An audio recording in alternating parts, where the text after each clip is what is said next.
నమస్తే నందేవి, welcome to story board. భారతీయులపై ట్రంప్ అరాచకానికి అంతే లేకుండా పోతోంది. వీసా ఫీజుల పెంపు పరిమితులతో విద్యార్థుల్ని కట్టడి చేసిన ట్రంప్ అక్కడ ఇండియన్స్ కు ఉద్యోగాలు కూడా దొరకకుండా చేస్తున్నారు. సుంకాల బాంబులేసి మన ఆర్థిక వ్యవస్థకు గురిపెట్టారు. ట్రంప్ దెబ్బతో అమెరికా లోపల బయట భారతీయులు భయంగా గడపాల్సి వస్తోంది. అమెరికాలో ఉన్న భారతీయులైతే స్వదేశం రావడానికి జంకుతున్నారు. చివరకు గ్రీన్ కార్డు ఉన్నవాళ్లు కూడా ట్రంప్ జమానాలో బిక్కుమనాల్సిన దుస్థితి. అసలేంటి పోకడలు, ఎందుకు ఈ విద్వేషం, ఇంకా ఆంక్షలు ఉన్నాయంటూ బ్లాక్మెయిల్ చేయడం ఏంటి? అమెరికాకు భారత్కు మొదటి లింక్ విద్యార్థులే. ట్రంప్ అధ్యక్షుడు కాగానే మొదట ఆ లింకునే టార్గెట్ చేశాడు. గతంలో ఏ అధ్యక్షుడు చేయని విధంగా వీసాలపై ఉక్కుపాదం మోపాడు. ఫీజులు భారీగా పెంచేశారు. భారతీయ విద్యార్థుల్ని టార్గెట్ చేసి వేధించాడు. అన్ని పత్రాలు సరిగా ఉన్న కోడిగుడ్డుపై ఈకల్పికాడు. పార్ట్ టైం ఉద్యోగాలకు ఫుల్ స్టాప్ పెట్టినంత పనిచేశాడు. ఇక చదువులు పూర్తయి ఉద్యోగాల వేటలో ఉన్న వారికి పీడకలలే మిగిలాయి. ఒకప్పుడు భారతీయులకు కలల స్వర్గంగా ఉన్న అమెరికా ట్రంప్ వచ్చిన దగ్గర నుంచి ప్రత్యక్ష నరకంగా మారింది. విద్యార్థులకు వీసాలు గగనమైపోయాయి. వీసా దొరికినా ఫీజు కట్టడం పెద్ద భారంగా మారింది. కానా కష్టంగా అమెరికాలో అడుగుపెట్టిన నిరంతర తనిఖీల పేరుతో వేధిస్తున్నారు. గతంలో మాదిరిగా పార్ట్ టైం ఉద్యోగాలైతే లేనేలేవు.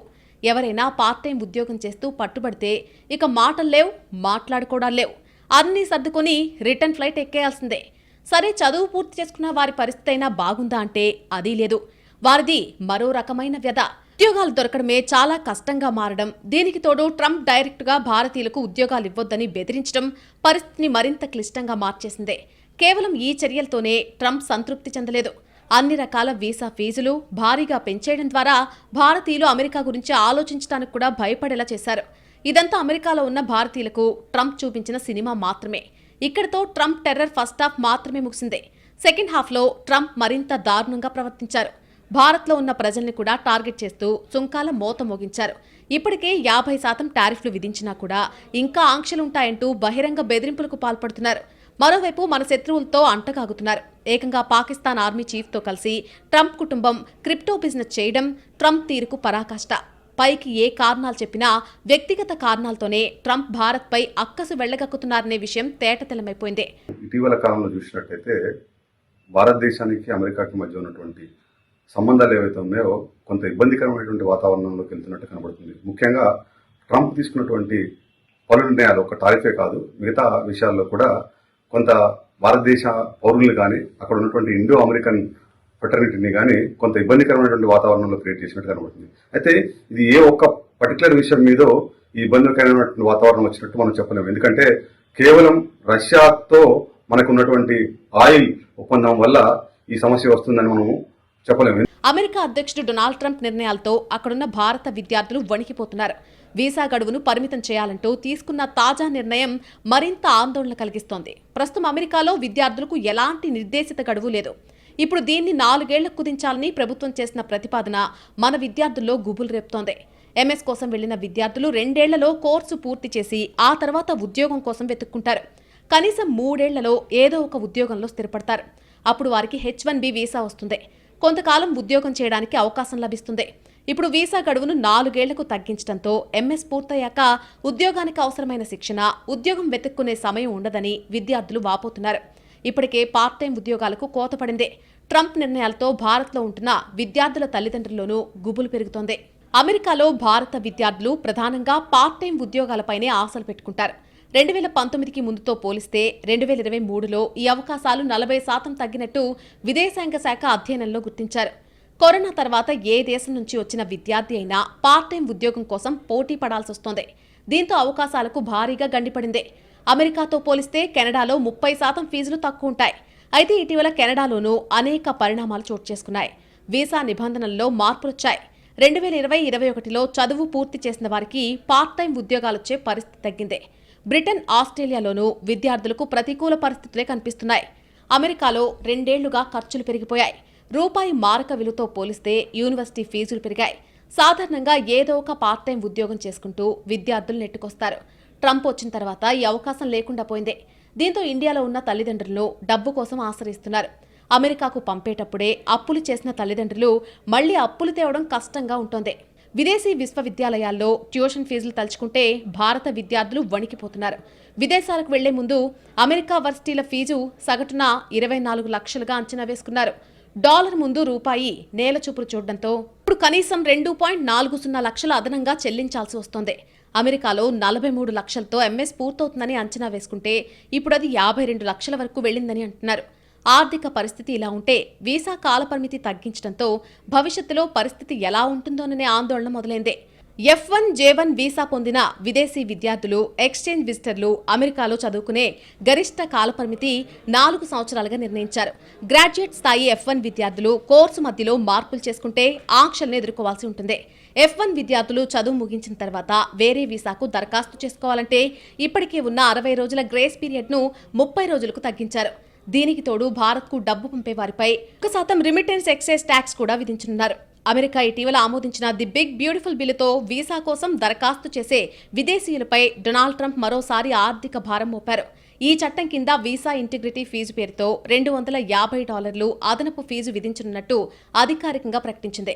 ఈ కొత్త ఫీజు 2026 జనవరి 1 నుంచి అమల్లోకి రానుంది. ఇప్పటికే ఉన్నటువంటి వీసా ఫీజుతో పాటు దీన్ని అదనంగా వసూలు చేయనున్నారు. ముఖ్యంగా భారతీయ పర్యాటకులు, విద్యార్థులు, ఐటీ ఉద్యోగులపై ఈ భారం ఎదుర్కోవాల్సి ఉంటుంది. అమెరికా వీసా ఇంటిగ్రిటీ ఫీజు వాస్తవానికి పలు రకాల నాన్ ఇమిగ్రెంట్ వీసాలకు వర్తించనుంది. వ్యాపార టూరిజం వీసాలు, స్టూడెంట్ వీసాలు, ఉద్యోగ వీసాలు, ఎక్స్చేంజ్ ప్రోగ్రామ్ వీసాలకు అదనంగా వసూలు చేస్తారు. కేవలం దౌత్యపరమైన వీసాలకు మాత్రమే మినహాయింపు ఉంటుంది. ప్రస్తుతం సాధారణ టూరిస్ట్ వీసా ఖర్చు $185 ఖర్చవుతుంది. 2026లో కొత్త ఫీజులు అమల్లోకి వచ్చాక visa application fee $185, visa integrity fee $250, ఇతర ఫీజుల కింద $37 వసూలు చేస్తారు. ఈ మొత్తం $472 ఉంటుంది. ఒక్క టూరిస్ట్ వీసా మీదే ఫీజు 2.5 రెట్లు పెరుగుతుంది. విద్యార్థి వీసాలు, ఉద్యోగ వీసాలకు కూడా ఇది వర్తించనుంది. ట్రంప్ చర్యలతో 2026 సంవత్సరానికి సంబంధించిన H1B వీసా క్యాప్ రిజిస్ట్రేషన్ల సంఖ్య గతంతో పోలిస్తే గణనీయంగా తగ్గింది. అమెరికా పౌరసత్వ ఇమిగ్రేషన్ సర్వీసెస్ విడుదల చేసినటువంటి తాజా గణాంకాల ప్రకారం ఈసారి మొత్తం 3.58 లక్షల దరఖాస్తులు మాత్రమే అందాయి. గత ఏడాది నమోదైన 4.78 లక్షల రిజిస్ట్రేషన్లతో పోలిస్తే ఇది దాదాపు 26.9% తగ్గుదల. ఇక 2024తో పోలిస్తే ఈ సంఖ్య సగం కంటే ఎక్కువగా 54% మేరకు తగ్గిపోయింది. ఈ ఏడాది H1B వీసా కోసం 1,20,141 దరఖాస్తులు మాత్రమే అర్హత సాధించాయి. H1B visa programme Bharatiya IT వర్గానికి ఎంతో కీలకం. అమెరికాలో టెక్నాలజీ కంపెనీలు ప్రతిభావంతులైన విదేశీ వృత్తి నిపుణుల్ని నియమించుకోవడానికి ఇది ముఖ్యమైన మార్గంగా ఉపయోగపడుతుంది. సంవత్సరానికి 85,000 వీసాలు ఈ ప్రోగ్రాం కింద జారీ చేయబడతాయి. అందులో అమెరికాలో మాస్టర్స్ డిగ్రీ పొందిన వారికి ప్రత్యేకంగా 20,000 సీట్లు కేటాయిస్తారు. వీసా దరఖాస్తుల్లో పెరిగిన ఖర్చులు, నియమావళిలో మార్పులు చాలా మందిని దరఖాస్తు చేసుకోవాలన్న ఉత్సాహం తగ్గించేశాయి. రిజిస్ట్రేషన్ ఫీజు ఇప్పటికే $10 నుండి $250కు పెరిగిపోయింది. కెరీర్ ప్రారంభ దశలో ఉన్నవారికి ఇది పెద్ద భారంగానే మారింది. ఇక అమెరికా వైపు కాకుండా ఎక్కువ మంది అభ్యర్థులు ఇతర దేశాల అవకాశాలను కూడా పరిగణలోకి తీసుకుంటున్నారు. ట్రంప్ జమానాలో అమెరికాలో అనిశ్చితి రాజ్యమేలుతోంది. దీంతో ఎంత కష్టపడి అమెరికా వెళ్లినా ప్రయోజనం దక్కబోదని విద్యార్థులు ముందే ఫిక్స్ అయిపోతున్నారు. ప్రస్తుతం అమెరికాలో గ్రీన్ కార్డ్ ప్రక్రియలో దీర్ఘకాలిక ఆలస్యం జరుగుతోంది. పైగా గ్రీన్ కార్డు ఉన్నంత మాత్రాన శాశ్వత నివాసానికి గ్యారంటీ లేదన్న ట్రంప్ యంత్రాంగం వ్యాఖ్యలు మొత్తంగా గ్రీన్ కార్డ్ విలువనే తగ్గించేశాయి. ఇక ఉద్యోగ భద్రతకు పెట్టింది పేరైన అమెరికాలో ఇప్పుడు ఉద్యోగం దొరకడమే గగనంగా మారింది. ఇవన్నీ కలిసి అమెరికాలో పరిస్థితిని ప్రతికూలంగా మార్చుతున్నాయి. ఈ మార్పులు భారతీయ విద్యార్థుల విదేశీ విద్యా ప్రణాళికలపై ప్రత్యక్ష ప్రభావం చూపుతున్నాయని నిపుణులు అభిప్రాయపడుతున్నారు. విదేశాల్లో చదువులకు భారతీయ విద్యార్థులను పంపే దేశాల జాబితాలో అమెరికా ఎప్పుడూ అగ్రస్థానంలో ఉండేది. కానీ ఇప్పుడు పరిస్థితులు మారుతున్న తరుణంలో చాలా మంది విద్యార్థులు యుఎస్ వైపు నుంచి అడుగులు వెనక్కి తీసుకుంటున్నారు. ఓవైపు విద్యార్థుల్ని వేధిస్తూనే మరోవైపు భారత ఉత్పత్తులపై సుంకాల మోత మోగించాడు ట్రంప్. మొదట ఎవరూ ఊహించని విధంగా 25% టారిఫ్ వేసిన ట్రంప్ అంతటితో ఆగకుండా రష్యా చమురు పేరు చెప్పి అదనంగా 25% వడ్డించాడు. ఓవరాల్గా 50% టారిఫ్ విధించాక ట్రంప్ శాంతించలేదు. భారత్పై ఆంక్షల ఆరంభం మాత్రమే, ముందుంది మొసళ్ల పండగ అంటూ బ్లాక్ మెయిల్కు దిగాడు. ఇప్పుడు అమెరికాలో ఉంటున్న భారతీయుల పరిస్థితి ప్రెషర్ కుక్కర్లో ఉడుకుతున్నట్టే ఉంది. అమెరికాలో ఇండియన్స్ బతుకు భారం చేసిన ట్రంప్ కనీసం కొద్ది రోజులు ఇండియా వెళ్లి రిలాక్స్ అవుదామనుకుంటే ఆ ఛాన్స్ కూడా ఇవ్వడం లేదు. ఒక్కసారి అమెరికా దాటితే ఇక అంతే అంటున్నారు. పైకి మాత్రం జస్ట్ తనిఖీలు నిర్దిష్టంగా ఉంటాయంతే అని తేలిగ్గా చెప్తున్నారు. కానీ క్షేత్రస్థాయిలో జరుగుతున్న తంతే వేరు. ఇండియా వచ్చి మళ్లీ యూఎస్ రిటర్న్ అయిన కొందరికి చుక్కలు కనిపిస్తున్నాయి. ఇక్కడ ఇండియా నుంచి అమెరికాకు జర్నీ టైం కంటే అక్కడ తనిఖీల పేరుతో ఎయిర్పోర్ట్లో వెయిటింగ్ టైమే ఎక్కువగా ఉంది. పైగా ఎప్పుడూ అడగని ప్రశ్నలు, పత్రాలు అడుగుతున్నారు. అధికారులు చాలా నిర్లక్ష్యంగా నిర్దాక్షిణ్యంగా వ్యవహరిస్తున్నారు. తేడా వస్తే మెడపట్టి బయటకు గెంటడం కాదు, బయటకు గెంటేయడానికే తనిఖీలు చేస్తున్నట్టు ఆఫ్ ద రికార్డ్గా చెబుతున్నారు. దీంతో అసలు అమెరికా నుంచి ఇండియా ప్రయాణం చేయాలనే ఆలోచనే విరమించుకుంటున్నారు అక్కడి ఎన్ఆర్ఐలు. ట్రంప్ పదవీకాలం ఉన్నన్నాళ్లు ఎలాగోలా కళ్లు మూసుకుంటే ఆ తర్వాత చూసుకుందాంలే అనుకుంటున్నారు. అత్యవసరమైతే భారత్లో ఉన్నవారినే అమెరికా రమ్మంటున్నారు. ఇక వీసాలు, ప్రయాణాల కష్టాలు ఒకెత్తైతే టారిఫ్ల పేరుతో ట్రంప్ ప్రయోగించిన బాంబుల ప్రభావం వేరే. ట్రంప్ భారత్పై టారిఫ్ కత్తిని దూయడం వెనుక కారణం రష్యా అని చెబుతున్నారు. కానీ అసలు కారణాలు వేరే ఉన్నాయి అనేది ఇప్పుడు లేటెస్ట్ గా బయటకొచ్చింది. తన సొంత సోషల్ మీడియా యాప్ ట్రూత్ లో అన్ని అబద్ధాలు చెప్తూ నోటికొచ్చింది రాసేస్తున్నారు. అయితే బెదిరింపు లేదంటే టారిఫ్ మోతలు, మొత్తానికి భారత్ అమెరికా మధ్య ఉన్న సంబంధాలను సక్సెస్ఫుల్ గా బ్రేక్ చేసేశారు ట్రంప్. మరి వీటన్నిటికీ ఆయన చెబుతున్న రీజన్ రష్యా నుంచి భారత్ చమురును కొనుగోళ్లు చేయడమే అని అంటున్నారు. ట్రంప్ ఏం కోరుకుంటున్నాడంటే, ఒకటి, రష్యా నుంచి ముడి చమురు కొనుగోలు ఆపమని కోరుకుంటున్నాడు.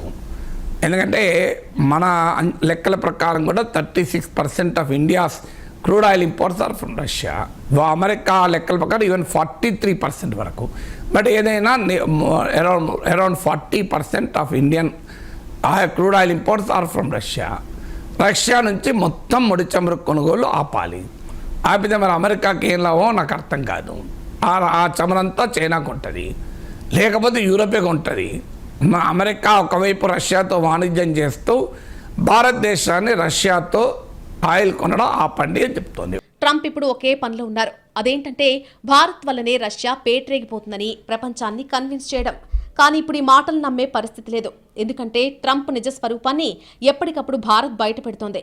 అది కూడా కర్ర విరక్కూడదు, పాము చావకూడదు అనే రీతిలో ముందుకు పోతోంది భారత్. సరే, ఇప్పుడు ట్రంప్ రివెంజ్కు అసలు కారణం చెప్పుకుందాం. అమెరికా అధ్యక్ష బరిలో గెలిచి పదవి చేపట్టినప్పటి నుంచి అమెరికాను తిరిగి గ్రేట్గా చేయాలనే దానిపై ఎంతవరకు పనిచేశారో తెలియదు. కానీ తనకు నోబెల్ శాంతి బహుమతి రావాలి అనే విషయంలో మాత్రం చాలా క్లారిటీగా ముందుకు వెళ్లారు. దీనికోసం ఆయన చేయని ప్రయత్నం లేదు. ముందుగా రష్యా, ఉక్రెయిన్ మధ్య యుద్ధాన్ని ఆపాలని అనుకున్నాడు. దీనికోసం రష్యాతో చర్చలు జరుపుతా అంటూ ఉక్రెయిన్కు అందే సైనిక సాయాన్ని దాదాపుగా నిలిపివేశాడు. మరోవైపు రష్యా ప్రతినిధులతో పలు వేదికల్లో అమెరికా ప్రతినిధులు చర్చలు జరిపారు. కానీ ఏ ఒక్కటి కూడా ముందుకు పడలేదు. ఇందులో తాను యుద్ధాన్ని ఆపాలని ప్రయత్నిస్తున్నాను, కానీ ఉక్రెయిన్ అధ్యక్షుడు జెలెన్స్కీ మాత్రం అంగీకరించడం లేదనే పాట ఎత్తుకున్నారు. కొన్నాళ్ల తర్వాత రష్యా అధ్యక్షుడు పుతిన్పై ఇలాంటి ఆరోపణలే చేశారు. చివరికి యుద్ధాన్ని ఆపేశాను అనే క్రెడిట్ తనకు రాలేదు. ఇలాంటి సమయంలో భారత్, పాకిస్తాన్ల మధ్య ఉద్రిక్తతలు మొదలయ్యాయి. సంబంధం లేకున్నా, భారత్కు నచ్చదని తెలిసినా ఈ వ్యవహారంలో వేలు పెట్టారు ట్రంప్.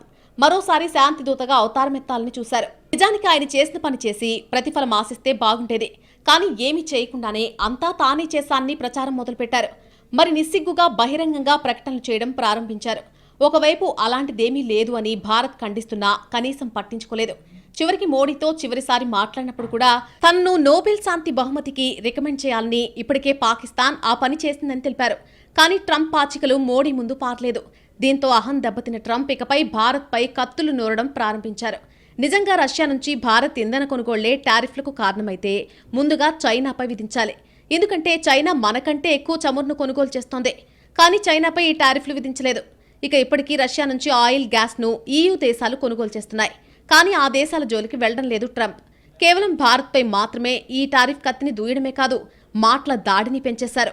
నిజానికి ట్రంప్ ఓవర్ యాక్షన్ చేయకుండా ఉంటే ఈ వివాదం ఇప్పటికే సద్దుమణిగేది. కానీ నోటి దురుసు, సోషల్ మీడియాలో ఇష్టం వచ్చిన కామెంట్స్ చేయడం ఇప్పుడు ఇరు దేశాల మధ్య దూరాన్ని అగాధంగా మార్చేశాయి. చర్చించేదొకటి, ట్రంప్ బయటికి చెప్పేది మరొకటి. ఒకవేళ కాల్ లిఫ్ట్ చేసి ఏం మాట్లాడినా ట్రంప్ దాన్ని అనుకూలంగా మార్చుకునే అవకాశం ఉంది అనేది భారత్ ఆలోచన. అందుకే ట్రంప్కు ఎంత దూరంగా ఉంటే అంత మేలనే ఆలోచన మోడీ సర్కార్దే. చివరకు భారత్పై 50% సుంకాల భారం మోపిన ట్రంప్ అంతటితో సరిపెట్టకుండా ఇంకా ఆంక్షలుంటాయంటూ బెదిరింపులకు దిగడం ఖచ్చితంగా కండకవరమే. ఇన్నాళ్లు తాను సుంకాలు విధించిన ట్రంప్ ఇప్పుడు యూరోపియన్ యూనియన్ దేశాలపై కూడా ఈ విషయంలో ఒత్తిడి తీసుకొస్తున్నారు. EU కూడా భారత్పై అదనపు టారిఫ్లు విధించాలని డిమాండ్ చేస్తున్నారు. దీనికి సంబంధించి ఇప్పటికే చర్చలు జరుపుతోంది ట్రంప్ కార్యవర్గం. కానీ ఇక్కడొక కీలక విషయాన్ని ట్రంప్ దాచిపెడుతూ వస్తున్నారు. అదేంటంటే ఉక్రెయిన్కు అత్యధికంగా డీజిల్ సరఫరా చేస్తున్న దేశం భారత్. ఈ సరఫరానే ఇప్పుడు ఉక్రెయిన్ జీవనాడి అని చెప్పొచ్చు. మరి ఉక్రెయిన్కు ఈ డీజిల్ను భారత్ ఎలా సరఫరా చేస్తుంది అంటే, రష్యా నుంచి కొనుగోలు చేసిన చమురును ప్రాసెస్ చేసి ఉక్రెయిన్కు ఎగుమతి చేస్తోంది. మరి తమకు డీజిల్ ఎక్కడి నుంచి వస్తుందనే విషయం ఉక్రెయిన్కు తెలియదా? భారత్, ఉక్రెయిన్ల మధ్య జరుగుతున్న వ్యాపారం అమెరికాకు తెలియదా? మరి అమెరికా ఇప్పుడు ఉక్రెయిన్పై ఎందుకు టారిఫ్లు విధించడం లేదు? దీనికి మాత్రం ట్రంప్, అతని కార్యవర్గం నోరు తెరవట్లేదు. నిజానికి పైన పిట్టను చూపించి కింద మసాలా నూరాలను చూస్తున్నారు ట్రంప్. ఇవి ఇతర దేశాలపై పనిచేస్తాయేమో కానీ తమపై కాదంటోంది భారత్. అయితే ట్రంప్ టారిఫ్లతో భారత్కు మాత్రం నష్టాలు తప్పవు. కానీ వాటిని భరిస్తూ కొత్త మార్కెట్ను అన్వేషించడం ఇప్పటికే ప్రారంభమైంది. దీంతో మరింత రగిలిపోతున్న భారత్ తట్టుకోలేని విధంగా సుంకాలు మోపో మరో మార్గంలోనో ఇండియన్స్ను దెబ్బకొట్టాలనే ఏకైక లక్ష్యంతో పనిచేస్తున్నారు ట్రంప్. భారత్పై అకారణ ద్వేషం ప్రదర్శిస్తున్న ట్రంప్ మనకు అడుగడుగున అడ్డంకులు సృష్టించే ప్రయత్నం చేస్తూనే ఉన్నాడు. అంతటితో ఆగకుండా దశాబ్దాల క్రితం అమెరికాలో సెటిల్ అయిన ఇండియన్ గ్రీన్ కార్డు హోల్డర్లకు కూడా చుక్కలు చూపిస్తున్నాడు.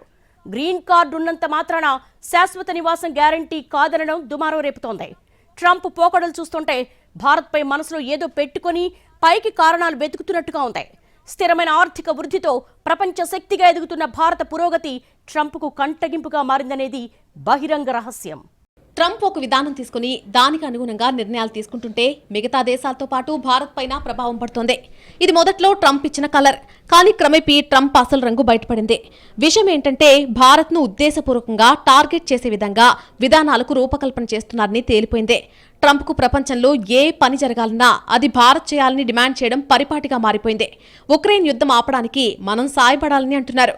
బ్రిక్స్ కూటమి బలోపేతం కాకుండా ఇండియా దూరం జరగాలంటున్నారు. ఇలా తలా తోకాలేని డిమాండ్లతో భారత్ను పదే పదే ఇబ్బంది పెడుతూనే ఉన్నారు. ట్రంప్ తీరుతో విసిగి వేసారిన ఇండియా ఆయన వ్యాఖ్యలకు స్పందించడం మానేసింది. దీంతో ట్రంప్కు మరీ తిక్కరేగింది. ఇండియా, రష్యా, చైనాలతో కలవడాన్ని ఆయన జీర్ణించుకోలేకపోతున్నారు. తాము భారత్, రష్యాను చైనాకు కోల్పోయామని, ఆ రెండు దేశాలు బాగుండాలని కోరుకుంటున్నామని నోటితో నవ్వుతూనే నొసటితో వెక్కిరిస్తున్నారు. ట్రంప్ ఇండియాపై అకారణ ద్వేషం ప్రదర్శించడానికి అసలు కారణం బ్రిక్స్ దేశాలెన్ని? ఈ దేశాలు కొత్త కరెన్సీ ఏర్పాటు చేసుకుంటున్నాయా? ఆ భయమే అమెరికా అధ్యక్షుడు ట్రంప్ను భయపెడుతోందా? బ్రిక్స్ కూటమికి భారత్ సారథ్యం కారణంగానే ట్రంప్ ఇండియాపై కారాలు మిరియాలు నూరుతున్నారా అంటే అవును అనే సమాధానమే వస్తోంది. బ్రెజిల్, రష్యా, ఇండియా, చైనా, దక్షిణాఫ్రికా, Saudi Arabia, Egypt, Ethiopia, Iran, United Arab Emirates, Indonesia ఇలా మొత్తం 11 దేశాలు బ్రిక్స్ కూటమిలో సభ్యదేశాలు. అయితే బ్రిక్స్ దేశాలు ఇప్పటివరకు తమ సొంత కరెన్సీని ఏర్పాటు చేయలేదు. కానీ ఇప్పటికే ఈ దేశాలు అమెరికా డాలర్పై ఆధారపడ్డాన్ని తగ్గించి స్థానిక కరెన్సీల మధ్య వాణిజ్యాన్ని ప్రోత్సహించడం, ఆపై తమ సొంత చెల్లింపు వ్యవస్థను అభివృద్ధి చేయడం దృష్టి సారించాయి. ఇందులో భాగంగానే యూరో, డాలర్తో సమానంగా ఒక కరెన్సీ రూపొందించే దిశగా ఈ దేశాలు అడుగులు వేస్తున్నాయి. ఇదే ట్రంప్కి కంటగింపుగా ఉంది. ఆయన ప్రాతినిధ్యం వహించే నాటో, యూరోపియన్ దేశాలకు సొంత కరెన్సీ ఉండొచ్చు, అదే ఏషియన్ దేశాలకు ఉండొద్దనే ఆయన ఉద్దేశం. అందుకు భిన్నంగా బ్రిక్స్ దేశాలు అడుగులు వేయడంతోనే ట్రంప్ ఉలికిపాటుకు ఉక్రోషానికి గురవుతున్నారు. ఉక్రెయిన్లో మారణ హోమం జరుగుతుంటే రష్యా నుంచి చమురు ఎలా కొంటారని ప్రశ్నించే ట్రంప్, మరి అంత రక్తపాతం జరుగుతుంటే ఉక్రెయిన్లో 10 ఏళ్ల ఖనిజ తవ్వకాలకు అమెరికా ఒప్పందం ఇందుకు ఎలా చేసుకున్నట్టు? ఈ విషయంలో ఆయన సమాధానమివ్వరు. ఎక్కడా దాన్నొక అనైతిక వ్యవహారంగా భావించరు. తన చేతులకు ఇంతటి రక్తపు మరకలు అంటించుకుని ఇతరుల నైతికతను ప్రశ్నిస్తారు. ఓవరాల్ గా భారత్, రష్యా, చైనాతో సమానంగా స్వయం ప్రతిపత్తి గల దేశంగా ఎదగడాన్ని ట్రంప్ సహించలేకపోతున్నారు. అభివృద్ధి చెందుతున్న దేశంగా ఎప్పటికీ డిపెండెంట్ లాగానే ఉండాలి, అభివృద్ధి చెందిన దేశంగా ఎదగకూడదు అన్నదే అమెరికా అధ్యక్షుడి ఉద్దేశంగా కనిపిస్తోంది. అందుకే గూగుల్, మైక్రోసాఫ్ట్, యాపిల్ వంటి దిగ్గజ సంస్థల్లో భారతీయులకు ఉద్యోగాలు ఇవ్వొద్దని ఆయా సంస్థలకు హుకుం లాంటి సూచనలు చేశారు. భారత్ని ఫ్రాన్స్ వంటి దేశాలు నాయకత్వం వహించమని కోరడం, గ్లోబల్ సౌత్కి మోడీ సైతం నేతృత్వం వహించేలాంటి అడుగులు వేయడం, ఇలాంటివి ట్రంప్కి అస్సలు గిట్టడం లేదు. ఆత్మనిర్భర్ భారత్లో భారత్ ఆయుధాలపై దృష్టి సారించడం, ఆపై కొన్ని బ్రిక్ దేశాలకు ఆయుధాలను చౌకగా సరఫరా చేసే సామర్థ్యం కలిగి ఉండడంతో ట్రంప్ తమ ఆయుధ వ్యాపారానికి భారత్ అడ్డు తగులుతూ ఉండడం కడుపు మంట కలిగిస్తోంది. అందుకే అనవసరంగా వీసాల రద్దు, స్టూడెంట్స్ అని కూడా చూడకుండా వేధింపులు, అక్కడ నివసించే భారతీయులు తమ సొంత కుటుంబాలకు డబ్బు పంపాలన్నా సుంకాల విధింపు వంటి చర్యలకు పాల్పడుతున్నారు. తమకు బద్ధ శత్రువైన రష్యాతో భారత్ చెలిమి చేయకూడదంటారు ట్రంప్. మరి భారత్కి ఆగర్భ శత్రువైన పాకిస్తాన్లో తమ కుటుంబ సంస్థ WLF చేత పెట్టుబడులు పెట్టించొచ్చు. ఆపై పాకిస్తాన్లో పెట్రోల్ నిల్వల కోసం కోట్ల డాలర్లు కుమ్మరించి పరిశోధనలు చేయించొచ్చు. ఆ దేశం భారత్కి వ్యతిరేకంగా టెర్రరిస్టులను పెంచి పోషించడానికి వీలుగా ప్రపంచ బ్యాంకు వంటి సంస్థల ద్వారా ఏటా క్రమం తప్పకుండా వేల కోట్ల రుణాలు ఇప్పించొచ్చు. భారత్కి వ్యతిరేకంగా ట్రంప్ ఇన్ని చేయొచ్చు, కానీ భారత్ మాత్రం తన స్వయం సమృద్ధిని మాత్రం కాంక్షించొద్దు. ఇదెక్కడి లెక్క అని ప్రశ్నిస్తున్నారు సగటు భారతీయులు.